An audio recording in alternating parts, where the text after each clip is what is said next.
Kyiv's counteroffensive continues. In recent days, Ukraine has been trying to regain territory in the Kharkiv region, in the northeast, but also in the south, near Kherson, a city under Russian control. President of Ukraine Volodymyr Zelensky assured Friday night that in the last offensive of the Ukrainian army, almost 25,000 square kilometers of territory invaded by Russians since February, as well as 96 localities were liberated.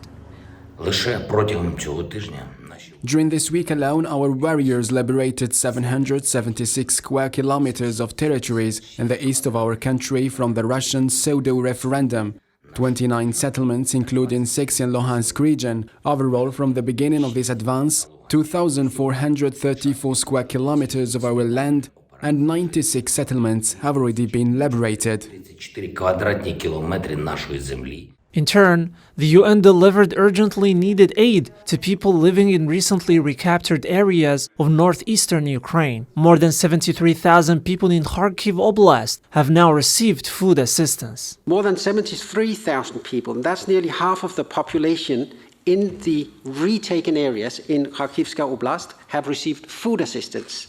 We've also distributed 12,000 hygiene kits and kitchen sets, solar lamps, and blankets to 15,000 people. Witnesses of Russian occupation in the village of Borova, taken over by Ukrainian forces on October 3rd, came to collect the UN food aid package. It's the first time I've used humanitarian aid. I went outside and it's quiet. At the time we weren't taking humanitarian aid because people didn't want to go out.